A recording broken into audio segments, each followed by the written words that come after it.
last time they were there. Dre Greenlaw is signing back with his former team on a 1-year, $7.5 million deal. If you remember, his last snap as a 49er is when he tore his Achilles running onto the field after they were playing well defensively in the Super Bowl against the Chiefs. Fred Warner had this to say about Dre Greenlaw before. I'll let you guys take a listen. Dre Greenlaw, hands down, because he just, you talk about just somebody that got that pure dog in him, that pure wolf that we talk about, man. He's got it, and anytime I got to line up alongside Dre all those years when we played together, I think we played 6 or 7 years together, man. It was such a pleasure because I knew when I was next to him that we were good. I was set, because I knew I got a guy who was in the exact same frame of mind that I was, and we could go to battle every single time we stepped out there.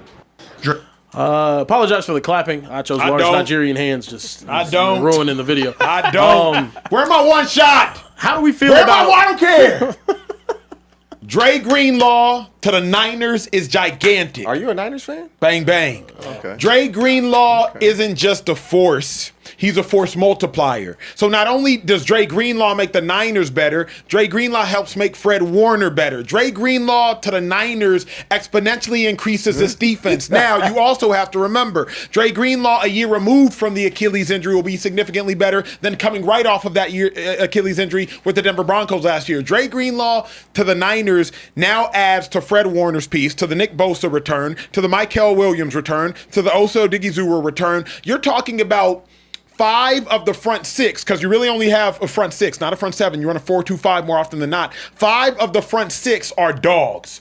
First round pick, second contract, or DPOY caliber dogs. Dre Greenlaw, Fred Warner, Osa, Mykel Williams, Nick Bosa, dogs. Lenore. Dogs. Everybody hunting. And then you got Demo on the back end. Dre Greenlaw to the Niners is huge. It's huge. It's huge. It's huge. What's that? Kerber, do you mind telling us the origin of that painting? I don't actually know the origin of this. Well, I can tell you from whence it came. Emmanuel Acho's home here in West Hollywood is where that Brock Purdy painting came from. Wow. Because I'm not gonna lie, that's kind of glazing. That's pretty crazy. Yeah. No, that is 100% glazing. Brock, hold on. And he told the artist to make it as if that's me hugging and commending Brock Purdy. Wow. Because he never had a chance to actually do that. First off, you never played for the 49ers, did you? No. You grew up around the Bay Area? No. Interesting. Okay. Whenever you were like thinking you were done with football, was it the 49ers or was it the Cowboys that you were thinking about? Like, it was the Cowboys. Yeah. Okay. All right. I just wanted to make sure that was understood. Well, you might as well tell us the origin story of your fandom now. We're here now, so because it's kind of a. I love the brand of ball that the Niners play. The Niners play a brand of football I wish I could have played. Physical, relentless, aggressive, want to take your head off. And then when the Niners were hitting their peak, D'Amico Ryans, my big brother, we played linebacker together in Philly. He was the Niners linebacker coach, then became the Niners DC. Fred Warner, my favorite player in ball. Charles Omenihu was on those Niners rosters. Marquise Goodwin was on the Niners. I played ball with him at Texas. So the Niners then became like my unofficial squad. And, bro, the way they play football, bro. It's some players that I'm just like, dang, bro, I wish I could play ball like that. The way Fred played ball, the way them. But your knock knees had other plans. The complete other plans. Yeah, they did. And that quad falling off the bone. Tight. Had other plans. You know why I like this, though? I like this. I like this because Fred Warner loves it. Yeah. That, to me, is the biggest thing. Like, I like this because of the way Fred spoke of him. Yep. Like, you know how that makes you feel when somebody that you went to war with talks about you like that? Talk about it. Like, you don't want to disappoint him just because of the faith that he has in you. Correct. And so Greenlaw coming back to the Niners just going to make him a better team just because of who he is as a person and player. That energy that he brings. I've never seen anybody talk about a teammate like this. And so just off of that alone, it's going to make the Niners a better team and a better defense. Yep. 100%. And then you'll also have to remember, like, Dre Greenlaw's tape in Denver was not great. I'll be honest. Like, it wasn't great. I love Dre Greenlaw, so I watched Dre Greenlaw religiously. His tape in Denver was not great, but he's coming off of an Achilles injury. I want y'all to remember, Dre Greenlaw's in the Super Bowl. Having one of the best Super Bowls you'll see between him and Fred. And then as they're about to run onto the field, this happens. Rome, can we take it? Dre Greenlaw, number 57. Like, he's just running onto the field. Look at Fred's reaction if this video shows it. This just shows you, like, look at Fred's reaction. Pause it, Ken, if you can. He's distraught, bro. Fred is distraught. Hand on the helmet right there. Hands on helmet right there. Fred is distraught. Fred is like, oh, no. Like, they already knew what type of time it was. So, like, Fred is the better linebacker, but Dre is he's the enforcer. And now, all of a sudden, I was saying yesterday, T, the Raiders have the best off-ball linebacking core in football. With Dre Greenlaw back there, the Niners have the best off-ball linebacking core. Without Salah, you think it will be similar with Raheem Morris calling the defense? Great freaking question. Great question. So I love you, my dog. Fred and Dre are vets. They know how to run a defense. Salah, Morris, D'Amico, they're veteran enough to say, hey, coach, hey, we like this way, we like it that way. They also have been a part of a terrible defense because after they lost D'Amico Ryans and they had Wilkes. No, Wilkes was still good. They fired Wilkes and they had that one white dude who was there for a year, Sorensen. Niners defense was like 21st in ball. So now the Niners have been a part of great defenses more often than not, but they've been a part of terrible defenses. I think Dre and Fred and Bosa, they not going back. So, like, hey, we know what we like. We know what works. We know what's going to work. They not playing those games no more, bro. They not playing no games no more. Look, that defense loaded now. It's nice. It is. It's nice to get the band back together. It's nice to have these older players that are really solid and they played well once before back together. When the 49ers step on that football field, you know what I see? Ron, go ahead and take this right here. That's what I see. Unk still got it, man. You guys ever heard of an unction?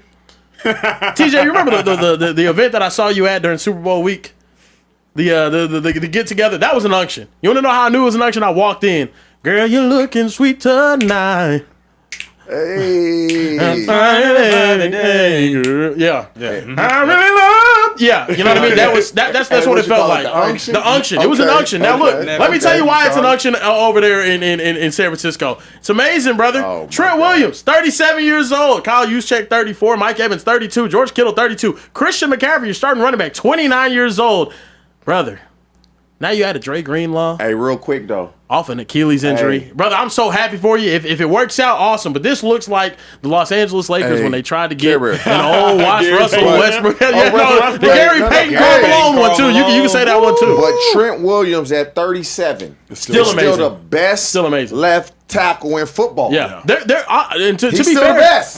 He ain't one of. Yeah. He's the best. Forget just Trent Williams though. A lot of these guys are still capable of playing at a very high level. We saw it in spurts this year out of George Kittle. Christian McCaffrey, still one of the best running backs. At some point, though, Trent Williams is the best. The one. Yeah. Let's be real. Like, realistically speaking, none of their games have fallen off.